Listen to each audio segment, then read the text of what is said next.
अधिकार है। इन वृक्षों के अंदर भी आत्माओं का निवास है।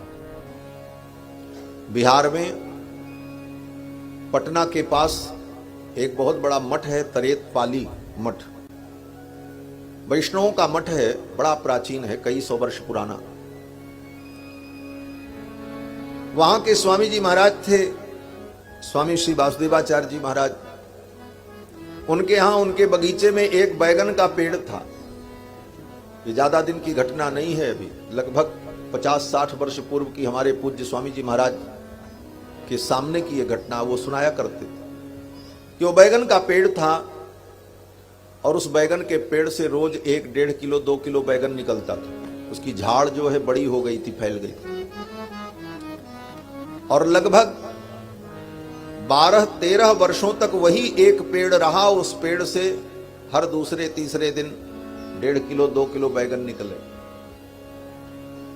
उस पेड़ की इस विशेषता के कारण उसको किसी ने काटा नहीं, हटाया नहीं। 12-13 वर्ष जब बीत गया तो एक दिन स्वामी जी को रात्रि में स्वप्न हुआ कि उस बैगन के पेड़ के अंदर से कोई व्यक्ति निकला और वो आकर के कह रहा है, स्वामी जी अब हमको विदा कर दो, हम जाना चाहते हैं। हमने भगवान की इतनी सेवा की, इतनी सब्जी की सेवा हमने की, अब हमें कल्याण की प्राप्ति हो जाए। स्वामी जी ने कहा क्यों? बोले मैं सेवा करने के लिए वृक्ष योनि में जन्म लिया था और ये सेवा मुझे मिली, अब भगवान का चरणामृत दे करके हमारा कल्याण कर दो।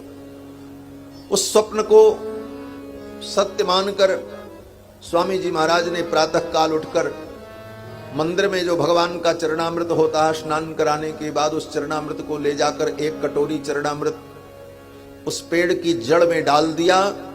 उसी दिन सायंकाल वो पेड़ अपने आप सूख गया और समाप्त हो गया। ये सत्य घटना। इन वृक्षों के अंदर भी आत्माओं का निवास। आज के विज्ञान ने तो सिद्ध किया कि वृक्ष में आत्मा है, लेकिन हमारे ऋषि मुनियों ने हजारों वर्ष पहले ही सब कुछ कह दिया। भगवान श्री कृष्ण की बात